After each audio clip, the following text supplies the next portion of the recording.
कि भाजपा अपने हताश, निराश, आप तो इस कानून चंद कट्टर समर्थकों के तुष्टीकरण के लिए ये बिल लाने का काम कर रही है। विपक्ष के नहीं है, पूरे सदन के हैं।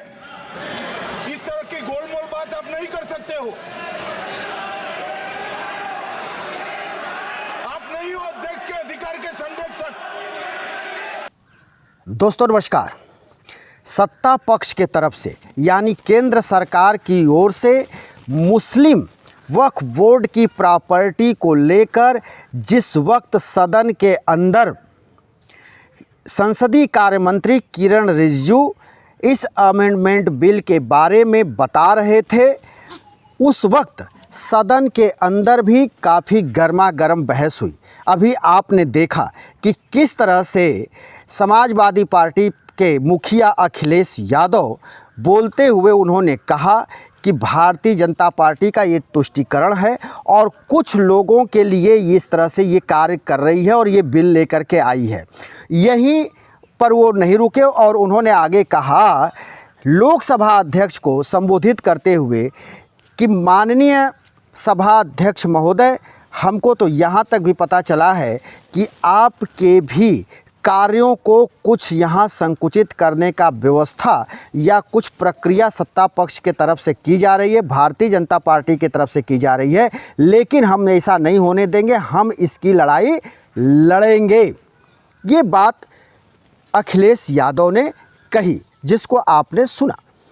अब हम आते हैं ये जो मुस्लिम वक्फ बोर्ड की जो प्रॉपर्टी या जो ज़मीन को लेकर ये विवाद गहराता जा रहा है और जिसके ऊपर पूरे देश में हो हल्ला मचा है। आखिर ये है कौन सी प्रॉपर्टी और किस तरह का इसमें अमेंडमेंट लाया गया है और किस तरह की बातों को संसदीय कार्य मंत्री किरण रिजिजू ने सदन के अंदर रखा। अब इसमें सबसे पहली बात समझने वाली ये है कि किरण रिजिजू ने संसद के अंदर ये कहा कि ये बिल के अंदर जो ये प्रावधान है, ये आर्टिकल 25 और 30 तक में किसी भी तरह का कोई छेड़छाड़ नहीं किया गया है, किसी तरह का बदलाव नहीं किया गया है, कोई धार्मिक आधार पर इसमें कोई हस्तक्षेप नहीं किया गया है। किरण रिजिजू का कहने का मतलब ये था कि इसमें जो है संविधान के किसी अनुच्छेद का इस अमेंडमेंट के तहत किसी भी तरह का कोई उल्लंघन भी नहीं किया गया है। उनका कहना है कि जो इसमें बदलाव किया जा रहा है वो इसलिए किया जा रहा है कि ये जो वक्फ बोर्ड की प्रॉपर्टी है, उस प्रॉपर्टी को मुस्लिम समुदाय के ही लोगों के गरीब, वंचित, महिला, बच्चों और पिछड़ों का उस पर भागीदारी हो, यानी उनको उसमें कुछ हक उनको दिया जाए, वहाँ पे उनको बसाया जाए। इसी का इसमें व्यवस्था किया गया है, जिसको लेकर विपक्ष हो हल्ला मचा रहा है। यही नहीं, किरण रिजिजू ने कहा, अभी हम आपको वो भी बताएंगे कि ये वक्फ बोर्ड की ये ज़मीनें हैं कौन और ये एक विवाद क्यों हो रहा है और कैसे ये मामला आया और पंडित जवाहरलाल नेहरू से लेकर के अब तक और फिर अंग्रेज़ों के ज़माने से लेकर के अब तक का जिक्र क्यों किया गया है और क्या जिक्र में है। ये सारी चीज़ें हम आपको यहाँ समझाएंगे एक एक करके। पहले ये जानिए कि भारत सरकार इस बिल को इसलिए लाई है क्योंकि भारत सरकार को ये अधिकार है कि वो किसी भी बिल में संशोधन के लिए अमेंडमेंट की बात करे, उसमें बदलाव की बात करे। ये भारत सरकार का अधिकार है, मतलब ये सरकार का अधिकार है। इस बात को किरण रिजिजू ने रखा। उन्होंने कहा कि ये पहली बार किसी तरह का बदलाव नहीं किया जा रहा है, अमेंडमेंट में किसी तरह का संशोधन नहीं किया जा रहा है, ये कई बार ऐसा हो चुका है। उनका कहना था कि ये अंग्रेज़ों के ज़माने से लेकर और आज़ादी के समय से अब तक इसमें जो है कई बार बदलाव किया गया है और हम जो करने जा रहे हैं वो तो 1995 में वक्फ बोर्ड को लेकर जो अमेंडमेंट बिल लाया गया था, जो संशोधन किया गया था, उसमें जो गलतियां थीं उसी को लेकर के हम ये बिल को लाए हैं, हम उसको सुधार रहे हैं और 2013 में उसको जो ठीक नहीं हुआ उसको भी हम ठीक करने का प्रयास कर रहे हैं। और ये सरकार का अधिकार है, सरकार करेगी, क्योंकि गरीबों को, वंचितों को, महिलाओं को और बच्चों को जो हर तरह से वो बिखरे पड़े हैं, उनको कहीं अधिकार नहीं मिल रहा है, उनको कुछ अधिकार दिया जाए और उस संपत्तियों में, उस प्रॉपर्टी में उनका कुछ हक बने। लेकिन इसके पीछे का मकसद जो है उसको लेकर के विपक्ष हमलावर है। विपक्ष का कहना है कि भारतीय जनता पार्टी इस प्रॉपर्टी से मुनाफा कमाना चाहती है और अपने लोगों को देना चाहती है और कुछ कट्टरपंथी जो इनके लोग हैं उनके हाथों में सौंपना चाहती है। वजह यह है कि किरण रिजिजू ने कहा कि इसका जो अधिकार होगा समस्त जिला के जिलाधिकारी के अधीन होगा, यानी जो कलेक्टर होता है जिला का उसी के अधिकार होंगे कि इस प्रॉपर्टी पर वो वंचित, गरीब, महिला या बच्चों को वो किसको बसाते हैं। मतलब इस तरह के अधिकार की बात की गई।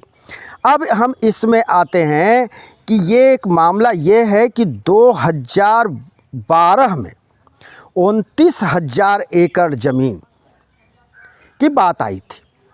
इसके अलावा देश भर में 4,90,000 जो है रजिस्टर्ड वक्फ बोर्ड की प्रॉपर्टी है और उस प्रॉपर्टी से भारत सरकार को सिर्फ 163 करोड़ की आमदनी होती है। तो भारत सरकार कहीं ना कहीं वक्फ बोर्ड की इस प्रॉपर्टियों से अपनी आय को भी बढ़ाना चाहता है। और दूसरी बात कि वो वक्फ बोर्ड के जो ये प्रॉपर्टी है उसमें संशोधन कर उस पे किसी और लोगों को भी बसाने की भी बात करती है। वक्फ बोर्ड की जो ज़मीन इतनी है उसको लीज पर देकर या उस पे जो है किसी तरह की फैक्ट्री लगे, किसी तरह के जो है और कार्य हो जिससे भारत सरकार की आय बढ़े। ये सारी चीज़ें जो है सरकार लेकर के आगे बढ़ रही है। लेकिन विपक्ष कह रहा है कि ये जो है एक धर्म के अधिकार को छीनने का प्रयास है, उसमें हस्तक्षेप किया जा रहा है। और इसको लेकर के गहमा गहमी भी सदन में खूब हुआ। उसमें अखिलेश यादव ने भी अपनी बात रखी और जो है और सांसदों ने अपनी बात रखी। पक्ष और विपक्ष की तरफ से हमले भी हुए और उसमें कई बार ऐसी स्थिति आई कि लोकसभा के अध्यक्ष ओम बिरला को हस्तक्षेप भी करना पड़ा। लेकिन ये जानना ज़रूरी है कि आखिर ये वक्फ बोर्ड की ज़मीन है क्या? ये है क्या वक्फ बोर्ड? ये मुस्लिम वक्फ बोर्ड के जो बात है वो ये है कि जब भारत पाकिस्तान का बंटवारा हुआ 1947 में, तो उसमें तमाम जो है मुसलमान पाकिस्तान की तरफ गए, उधर से हिंदू भारत में आए। तो जो भारत में हिंदू आए उनकी प्रॉपर्टी जो पाकिस्तान में छूटी, उस प्रॉपर्टी को, उस ज़मीन को या उनके घर मकान को वहाँ की सरकार ने एक्वायर कर लिया, वहाँ के सरकार ने अपने हाथ में ले लिया। उसी तरह से जो भारत से मुसलमान गए पाकिस्तान, उनकी ज़मीनों को यहाँ के सरकार ने एक्वायर नहीं किया। यहाँ की सरकार ने उसको क्या किया कि उस ज़मीन और उस प्रॉपर्टी को ज्यों का त्यों रखा। उस पे कुछ जो वहाँ के हिंदू आए उनको बसाया और बसाने के बाद उन्होंने क्या किया कि उसमें फिर देखा कि 2 ही महीने के बाद तमाम जो है वहाँ से मुसलमान भी भाग करके आ रहे हैं। मुसलमान भी वापस देश में आने लगे, 2-2.5 महीने के बाद आने लगे। तो जब 2-2.5 महीने के बाद जब मुसलमान भी आने लगे तो ये समस्या भारत सरकार के सामने आ गई। तो उस वक्त की जो सरकार थी पंडित जवाहरलाल नेहरू और सरदार वल्लभ भाई पटेल, इन लोगों ने ये निर्णय लिया कि ये बड़ी संख्या में आ रहे हैं, इसलिए इस संख्या को कम किया जाए। और उन्होंने कहा नहीं, 1 महीने में सिर्फ 10,000 लोग ही भारत आ सकते हैं। फिर भी जो मुसलमान आए या उसके बाद भी आते गए, तो वो मुसलमान भारत आकर के उन्होंने ये कहा और वो जगह जगह गए। उन्होंने कहा कि भाई मेरी प्रॉपर्टी यहाँ है, मेरा ज़मीन ये है, मेरी खेत ये है, मेरा घर ये है। तो भारत सरकार ने उसको उनको दे दिया। अब देने के बाद भी कुछ गलतियाँ भारत सरकार के तरफ से उस वक्त हुई और वो ये थी कि अब वो मुसलमान जो भारत में एक मुस्लिम वक्फ बोर्ड बना, अब उसके तहत क्या था कि जो मुसलमान थे वो कहते थे कि भाई ये मेरे रिश्तेदार की प्रॉपर्टी है, ये मेरी प्रॉपर्टी है, या मेरे दादाओं की है, परदादाओं की है। तो उस पर किसी तरह का कोई सबूत न लेकर, किसी तरह का कोई जो है जांच न कराकर सीधे सरकार कहती थी भाई ठीक है तुम्हारी है तो तुम ले लो। ये सबसे बड़ी गलती थी कि वो उसकी जो है पूरा उसके जांच की प्रक्रिया नहीं होती थी, उसको देखा नहीं जा रहा था। अगर वो कह दिया कि नहीं ये प्रॉपर्टी, ये ज़मीन, ये घर मेरे बहन का है, मेरे चाचा का है, मेरे दादा का है, तो सीधे उनको दे दिया जाता था। यही खामियां आज लेकर के ये सरकार जो है इस तरह से अमेंडमेंट बिल लेकर के आई। अब दूसरी बात ये है कि अब ये भी हवा मिल रहा है कि दक्षिण भारत में बड़े पैमाने पर वक्फ बोर्ड की ज़मीन है, जिस पर कि या तो जो है मुस्लिम पक्ष के जो मजबूत लोग हैं उनके कब्ज़े में है, वो उससे जो है धन कमा रहे हैं, दोहन कर रहे हैं। इसी तरह से महाराष्ट्र के मुंबई में एक बड़ी प्रॉपर्टी है, उस प्रॉपर्टी पर दाऊद इब्राहिम का अधिकार है, आधिपत्य है। दाऊद इब्राहिम देश का वांटेड है, देश में है भी नहीं, लेकिन उसके आधिपत्य के चलते उस ज़मीन पर और आसपास के ज़मीनों पर उन्हीं वर्ग का कब्जा है और वहाँ से वही धन कमा रहे हैं। भारत सरकार को कोई लाभ नहीं हो रहा है। तो इस तरह के लोगों के आधिपत्य से वक्फ बोर्ड की जो ज़मीन है उनके नाम पर पड़ी हुई है, उसी को भारत सरकार चाहती है कि उसको लिया जाए या उसमें कुछ संशोधन करके उसी वर्ग के गरीबों को, महिलाओं को, बच्चों को वहाँ बसाया जाए।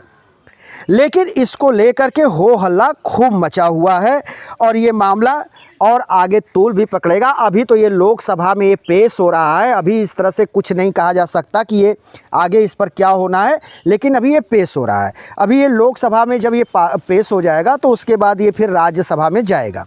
राज्यसभा के बाद ये राष्ट्रपति के बाद अनुमोदन के लिए राष्ट्रपति के पास जाएगा और अनुमोदन जब राष्ट्रपति के पास हो जाएगा तभी ये बिल पास समझा जाएगा और ये कानून का रूप लेगा। दोस्तों, हम फिर किसी वीडियो में आपके साथ मुखातिब होंगे, तब तक के लिए शिवमूर्ति दुबे को दीजिए इजाज़त।